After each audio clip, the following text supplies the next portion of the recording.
Olá, meu nome é Cristina Passinato, eu sou uma mulher branca, com cabelos e olhos castanhos escuros, feições afinadas, né? Eu tenho olho amendoado, nariz fino e boca com lábio bem fino, né? E meu cabelo tá mais ou menos no ombro, né? São cabelos lisos. Eu estou usando uma blusa azul clara e estou aqui para falar com vocês sobre o tema um olhar anticapacitista no paradigma social da educação inclusiva no ensino básico.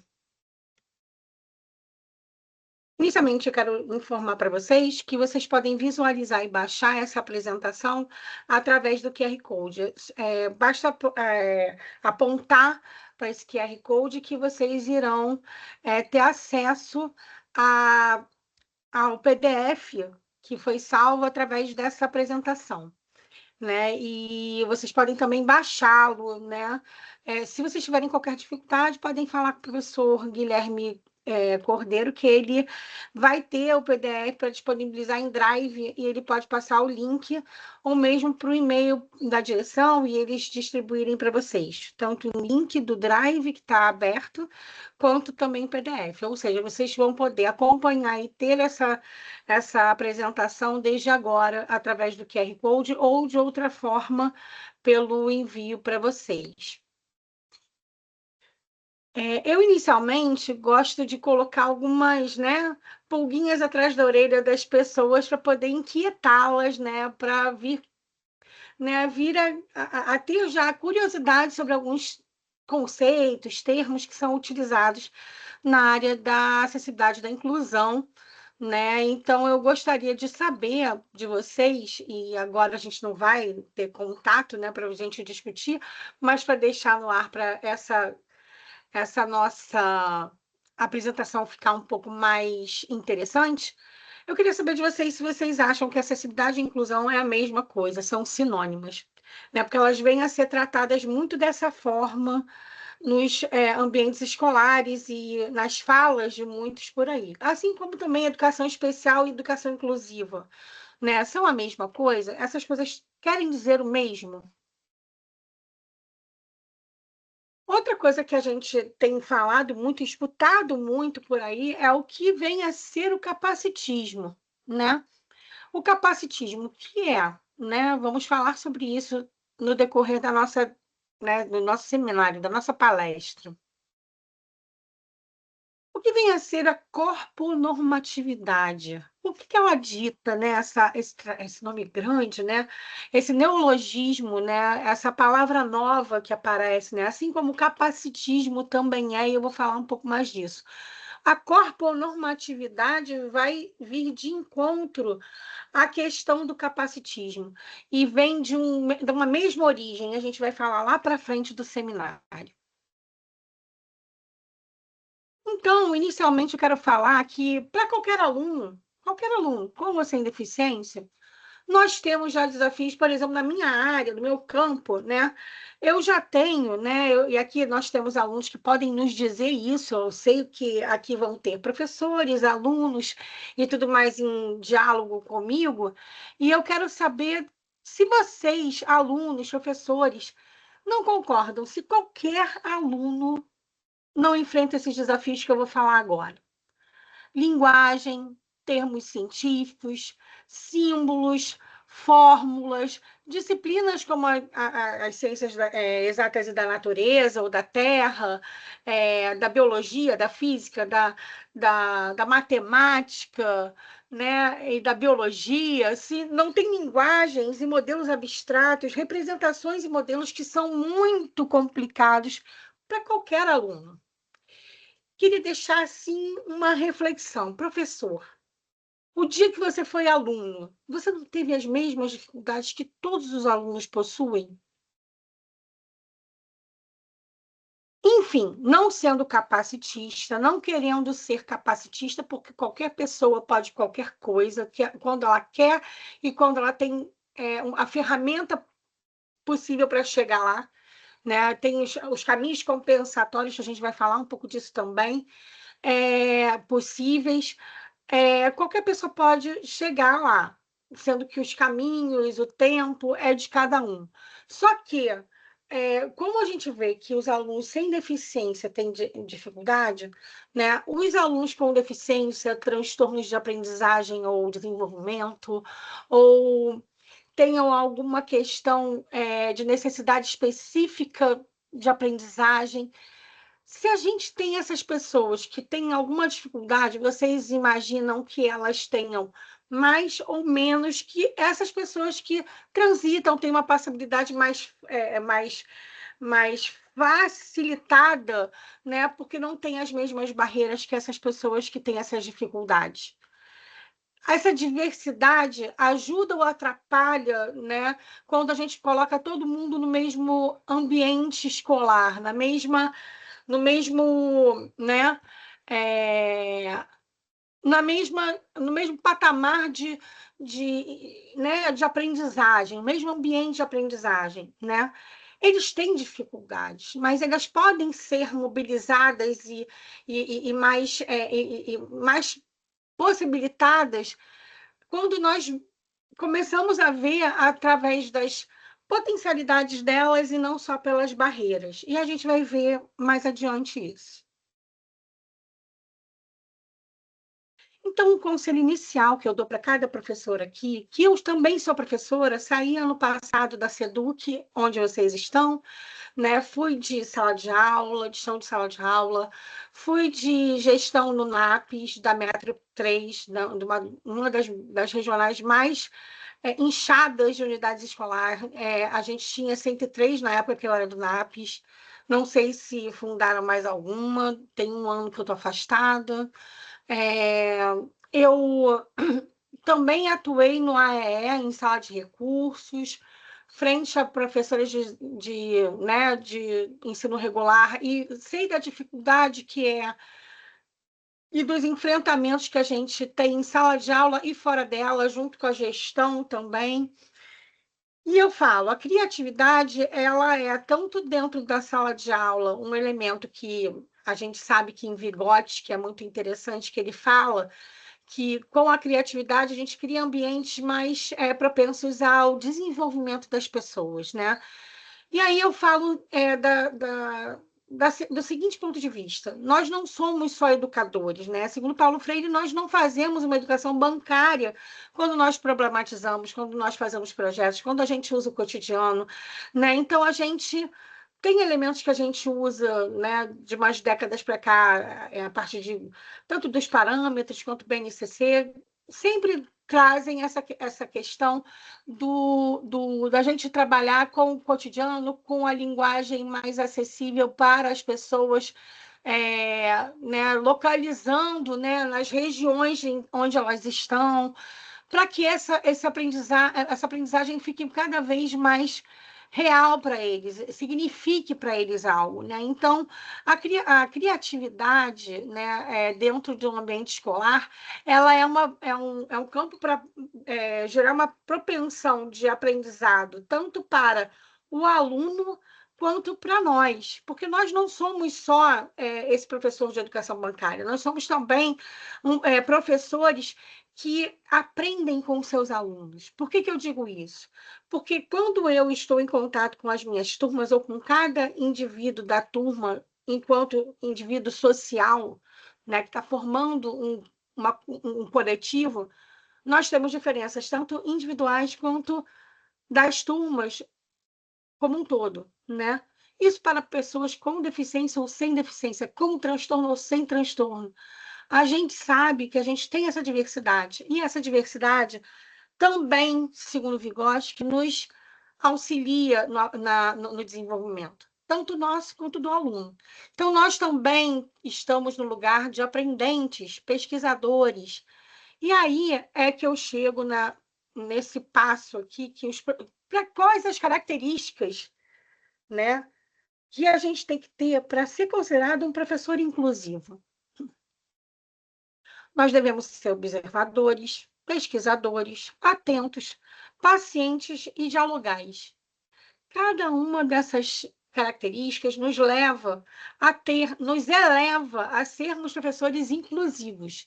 Porque a partir do momento que nós observamos a nossa turma, os nossos alunos individualmente, nós pesquisamos as necessidades desses alunos e estamos atentos e pacientes a ouvi-los, nós traçamos um diálogo eterno, é uma coisa que é constante no nosso ambiente de sala de aula. Com isso, dialogando com as famílias, com a EE, com a direção, com tudo mais, a gente consegue desenvolver o que a gente quer para um ambiente inclusivo e também acessível, porque a partir disso nós temos aberto um campo que pode buscar com que esses principais sujeitos com deficiência que são classificados dentro do nosso sistema, né, que são os cegos, surdos, com autismo ou deficientes intelectuais, eles tenham algumas características que nos privilegiem para poder, a partir disso, buscar acessibilidade dos materiais, do currículo, né, de como a gente fala em sala de aula com os nossos alunos, dos temas que a gente vai abordar curriculares, o que a gente vai falar também e como a gente vai moldar os nossos instrumentos avaliativos para poder saber se ele é promovido ou não, ou se ele precisa de um auxílio e tudo mais. Então, a gente tem alguns elementos em cada cada tipologia de deficiência ou transtorno que a gente pode utilizar, né? Em geral, os cegos usam o braille quando eles são alfabetizados assim, que é um sistema sígnico que trabalha letra por letra, né? E eles usam punção e a reglete, ou então a máquina braille, ou a audiodescrição. Eles são muito orais e também auditivos, o que nos propicia usar, de repente, uma tecnologia assistiva que é chamada ou o DOSBox, MacDaisy.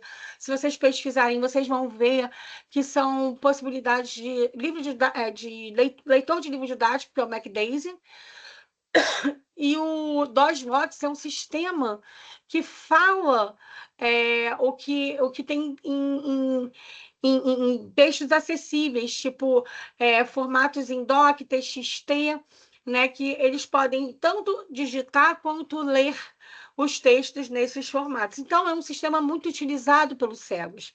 Os surdos, eles são mais visuais, né? Eles têm essa necessidade de ver esquemas, imagens contextuadas com textos bem simplificados e com uma linguagem bem simples, acessível, né? Não banalizada, mas acessível, né? A Libras, quando eles são sinalizantes, né? E eles sendo sinalizantes, eles utilizam a Libras aqui no Brasil, né?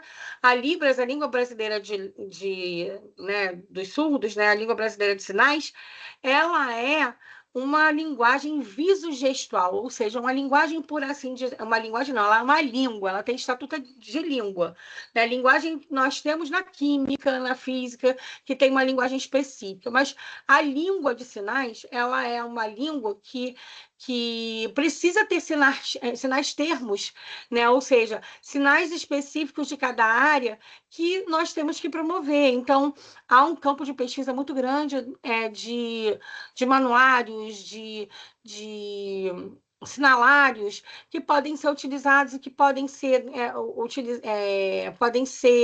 utilizados pelos surdos e pelos intérpretes de Libras, que, né, infelizmente está muito difícil de conseguir, mas que nós podemos utilizar em sala de aula para nos comunicarmos com os surdos. E os textos resumidos, como eu disse, textos resumidos, pontuais, resumos, textos em linguagem simples, isso ajuda muito ao aluno surdo a ser incluído, né, através da acessibilidade desse material que a gente está, né, buscando promover para eles, né? Os autistas, eles são muito visuais, eles precisam de associação de imagem com palavra, com múltipla escolha, textos muito objetivos para eles não se enrolarem. Nós podemos usar o hiperfoco, que é o assunto que eles gostam, né? Que eles têm de tema e que eles se interessam muito, utilizar para eles se interessarem e ser um certo chamariz para que esse aluno abra atenção para aquele, né, determinada aula, ou leitura, ou prova, né? E eles têm uma seletividade muito grande, tanto de sentidos, assim, como visual, auditivo, ou mesmo até alimentar, né? E isso, se ele é contrariado, muitas vezes ele também pode, isso não em todos, tá? Mas isso pode acontecer.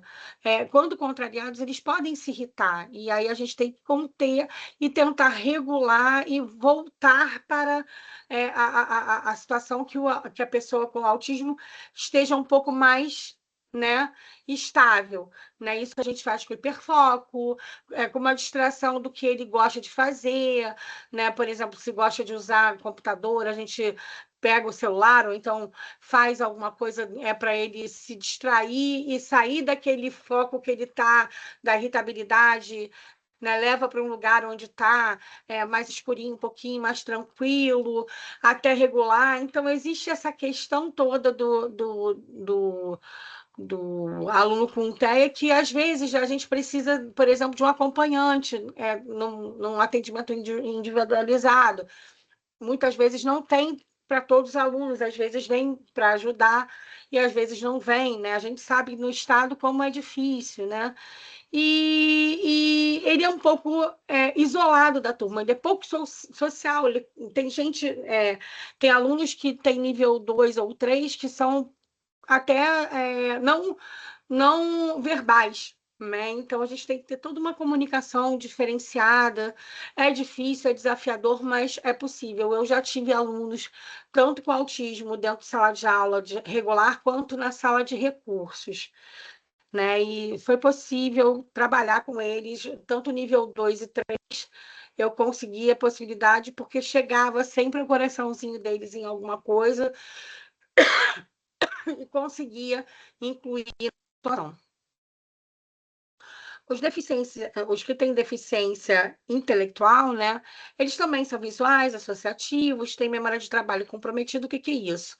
Eles têm essa necessidade de que a gente faça repetições e, assim, de uma semana para outra, fazer resumos, né, da aula, lembrá-los um pouco de como foi a outra aula, para poder aproveitar alguma coisa, para poder dar a continuidade, porque senão ele não vai conseguir associar tudo e lembrar de tudo. Se ele for lembrando, ele consegue ter ajuda, né? Essa coisa da memória do trabalho. Eles entendem ali, mas não lembram na semana seguinte, digamos assim, né? Então, a gente sempre fazer um flashback rapidamente, assim, nos primeiros 5 minutos de aula, fazer um apanhado e, né?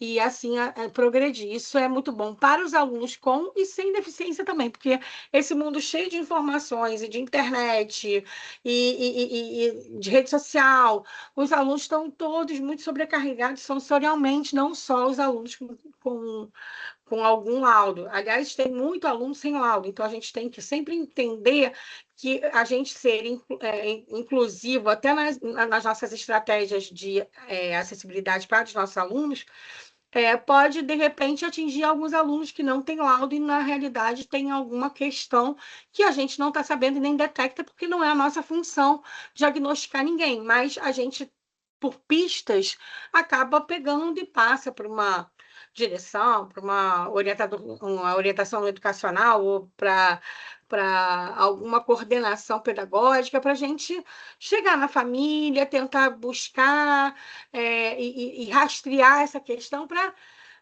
maximizar nossas possibilidades e nossa compatibilidade com os alunos para vir a desenvolver mais esse ambiente escolar.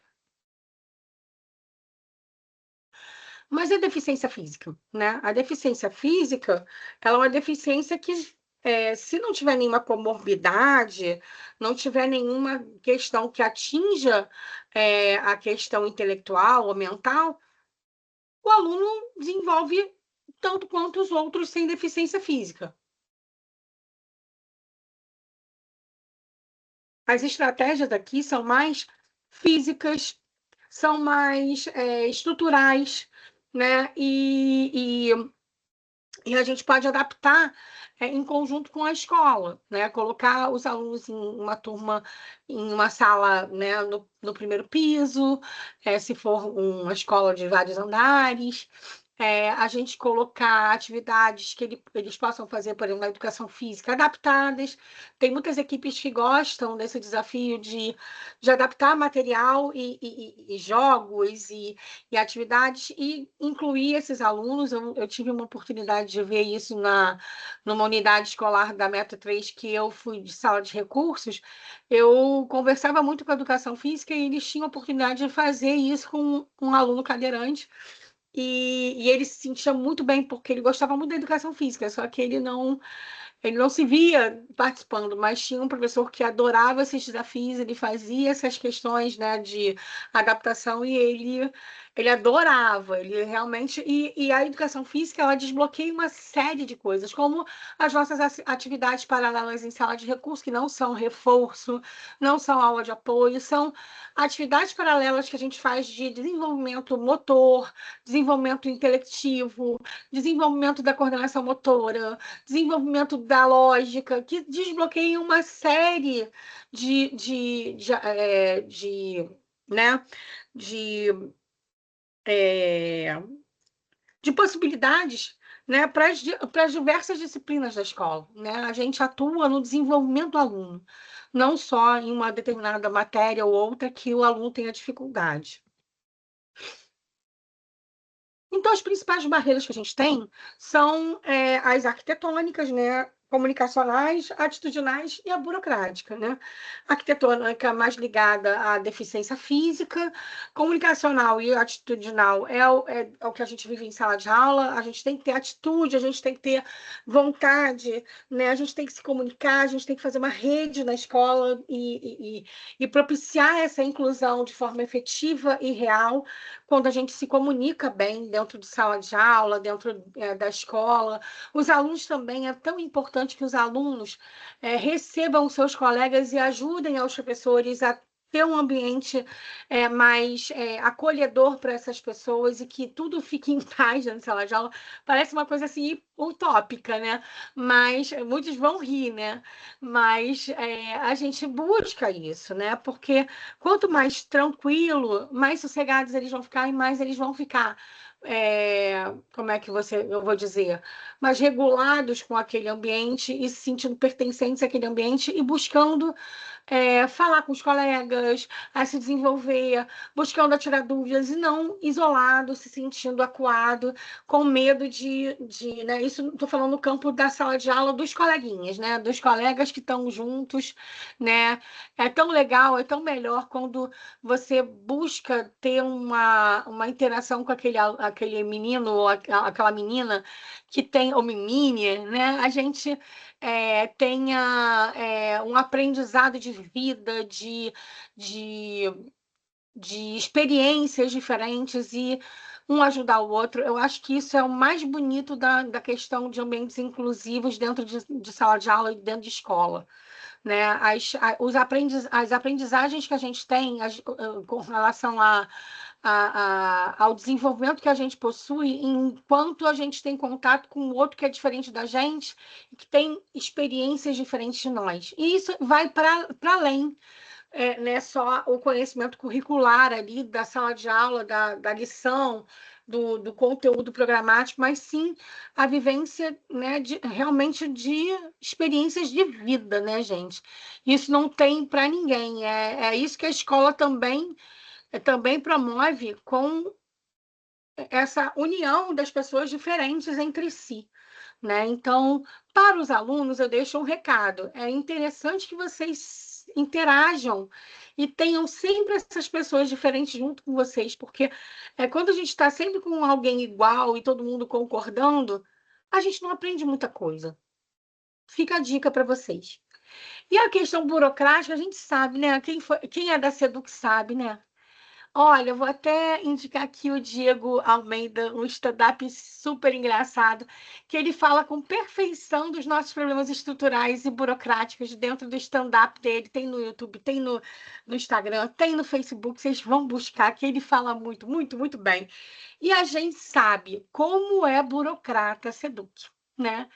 A gente tem o SEI agora que desburocratizou um pouco para os nossos queridos diretores. Vocês sabem como era muito extenuoso quando tinha que ir nas regionais e aquelas reuniões né, inacabáveis, sempre grandes, enormes, e que tinha sempre, né, aquela coisa da pressão por algum resultado, por alguma meta, formulário para cá, formulário para lá, e você tendo que atender a sistema, zerar sistema. Olha, gente. Isso é uma coisa. Agora eu sei, o diretor não precisa ir lá na regional toda hora, né? Então já está lá o sistema informatizado. Os sistemas da Seduc são muito bons. Eu me lembro que eu usava o gestão online, era muito bom, né? Eu não sei como é que é para o aluno, gente, mas o gestão online funcionava muito bem. Agora, a gente tem que alimentar os nossos sistemas com verdade, para que nossa gestão trabalhe com a verdade. E aí a gente não tinha muito isso, porque os prazos eram todos muito exíguos, e a gente tem que completar lá com alguma estimativa, então fica sempre estimativas, né? Então, isso tudo, gente, isso tudo causa, infelizmente, uma barreira que a gente enfrenta que é muito mais séria do que as outras e que parece impossível de ser sanada, que é a burocrática. Porque quem não sabe, quem tem aqui algum aluno que teve questão de ser cadeirante, que precisava de um transporte escolar. Esse até que é mais rápido, tá? Mas é uma questão que demora um pouco para poder ter a resposta por conta de toda essa questão burocrática. A questão dos acompanhantes, né? Dos cuidadores, né? Que a gente não chama de algo que seja como professor, mas é um acompanhante, é um cuidador. Não é uma pessoa que está ali fazendo uma mediação, né? Mediação seria como se tivesse uma coparticipação dentro da sala de aula, uma codocência. Nós não temos esse elemento dentro da SEDUC, infelizmente. Mas nós temos cuidadores, que são equipes que entram lá na escola e atendem individualmente cada aluno. Aí, quando consegue o cuidador, é uma beleza, né? Porque ajuda muito o professor em sala de aula. Porém, o processo para isso, quem é gestor, quem é diretor, quem é professor sabe, demora. Quando você vê, no meio do ano, ou está acabando o ano, vem o cuidador. Aí você fala assim, ai, meu Deus, só veio agora. E você, para adaptar esse cuidador ao ambiente, ao aluno, enfim, essa barreira burocrática devia ser realmente mais facilitada. Eu não sei como é que está agora, tem um ano que eu não estou mais na SEDUC, e não acompanho mais esse processo. Eu já estou fora do NAPS tem uns 3 anos, né? Então não sei como é que tá. Mas se estiver ainda assim, quem estiver me ouvindo sabe, é difícil. É difícil enfrentar essas burocracias, principalmente na SEDUC, porque, né, eu vivi 14 anos disso, né? Eu realmente na pandemia que eu fui sentir mais porque fui para o NAPS, aí depois na sala de recursos também vivenciei um pouco isso. Então, nós temos aqui um diagrama mais ilustrativo de que, né, de uns tempos para cá a gente evoluiu um pouco, mas nós estamos aqui no terceiro quadrante, tá, gente? Inicialmente a gente tinha as escolas especiais, que vieram lá do Império, que vieram com o modelo europeu, se adequaram aqui, os alunos ficavam internos, ou seja, as famílias depositavam esses alunos em suas estruturas e ficavam lá, e às vezes até se esqueciam das pessoas ali, porque se enquanto né, em casa eram trancafiados, escondidos da sociedade, das famílias e tudo mais, a solução era levar para o internato. E aí ficava lá, era cuidado.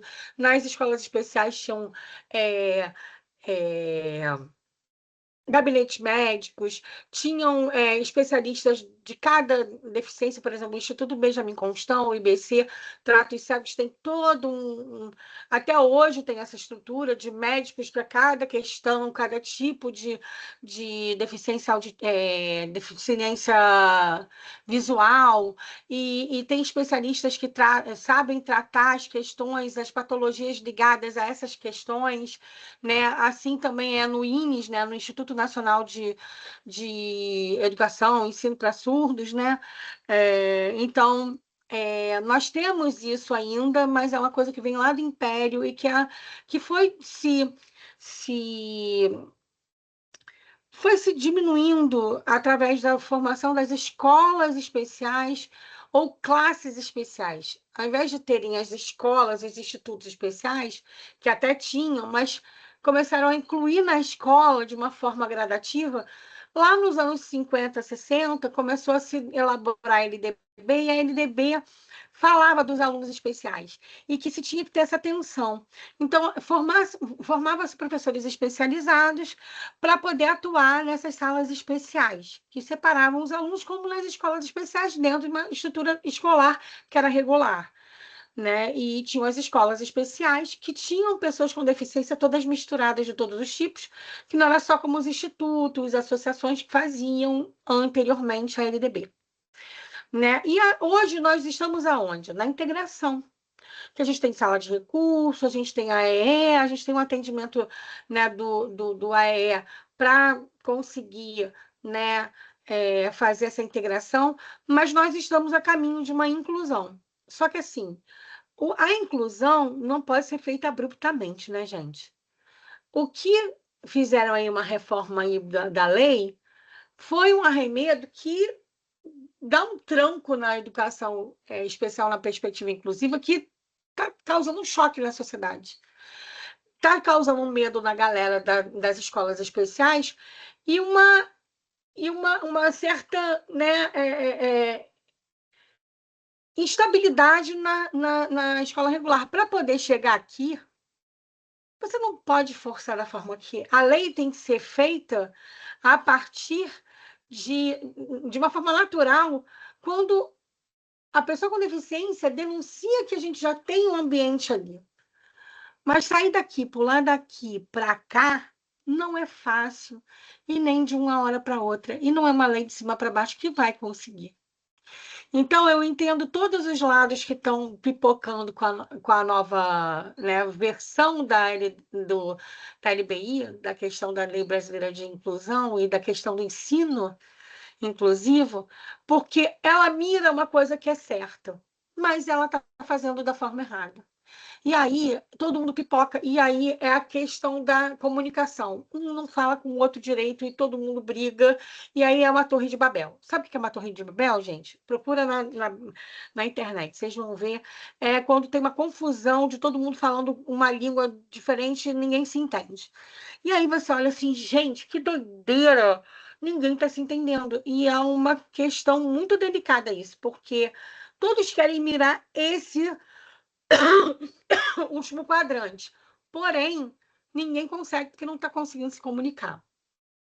Procurem a lei, procurem as críticas e vejam que o que eu estou falando tem sentido.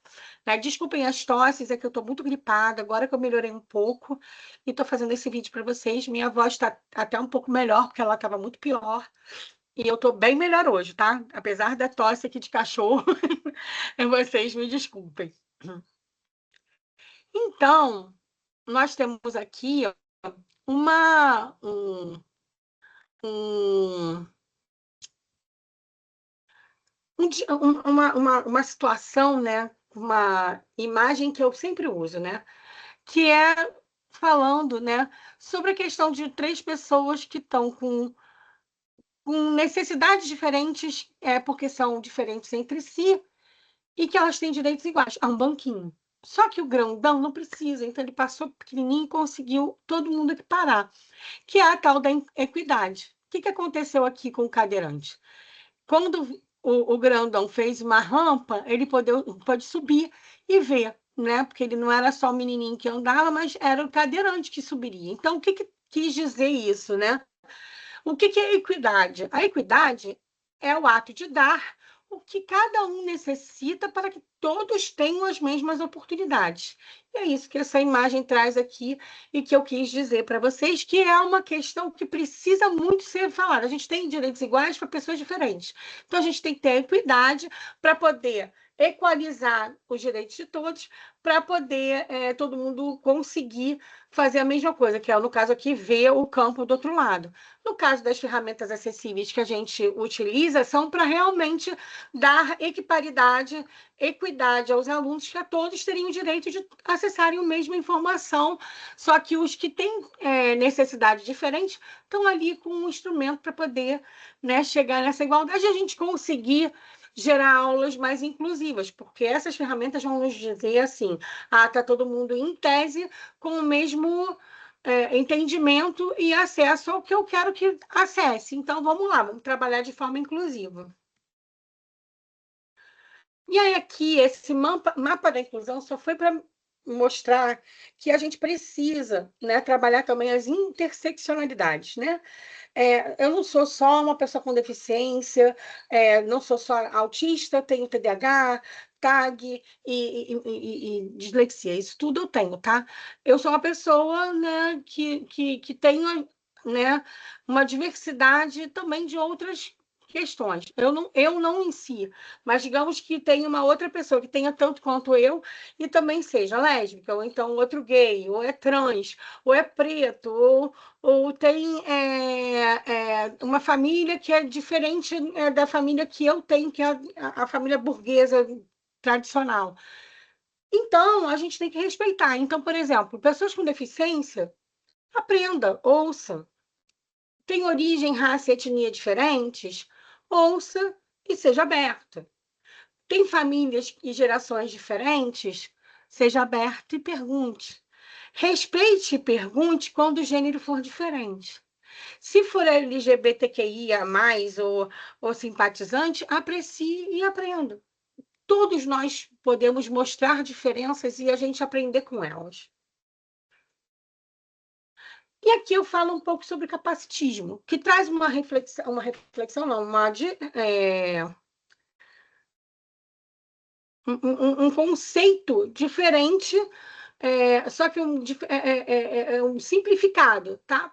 Porque a origem desse capacitismo vem de uma palavra americana que é o ableism, que já é um neologismo, e vem de uma origem que é lá da questão do sistema capitalista, da estrutura da sociedade em classes, da questão de diferença de classes e tudo mais, e também da divisão social de trabalho, não só social e nem também só do trabalho, mas da família e tudo mais, né?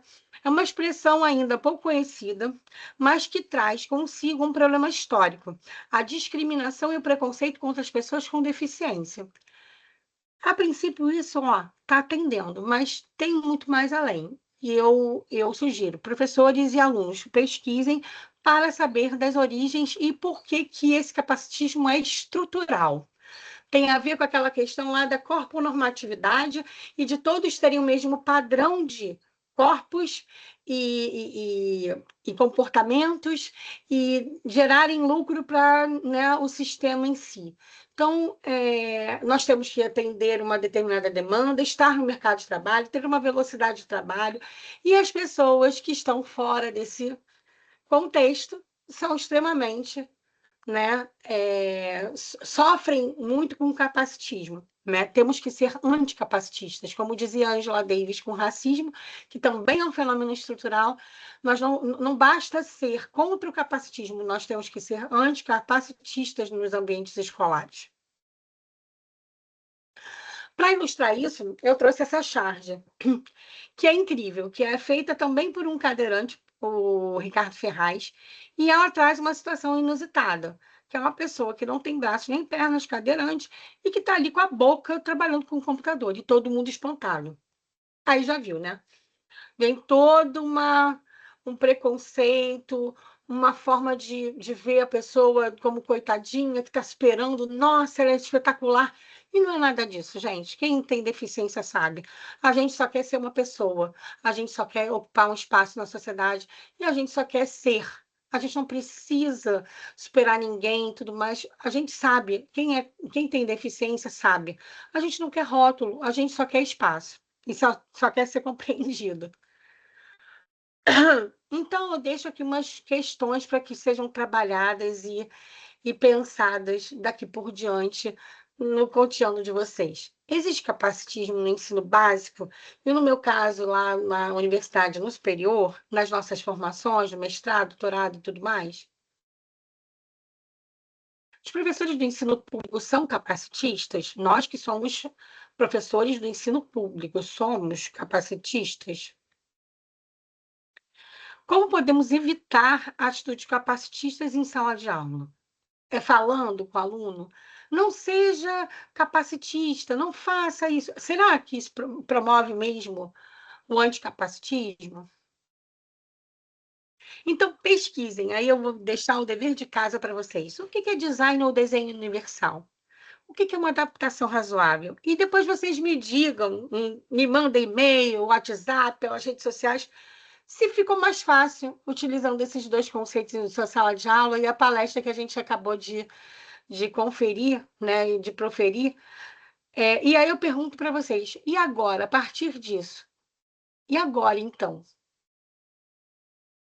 Aqui fica meus contatos,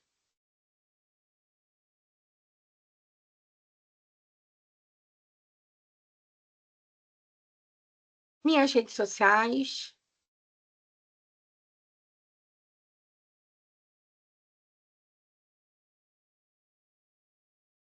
E agradeço muito a oportunidade de falar para vocês. Muito obrigada à direção do CIEP 312, o Raul Riff, né? Desculpa. E fiquem à vontade de entrar em contato, falar com o professor Guilherme se quiserem alguma explicação ou contato a mais. Para frente, a gente pode, de repente, combinar ano que vem de algum contato lá na UFRJ ou no próprio CIEP. Fiquem à vontade de entrar em contato e falarem comigo, tá? Muito obrigada e espero que todos tenham aproveitado muito a tudo que foi falado.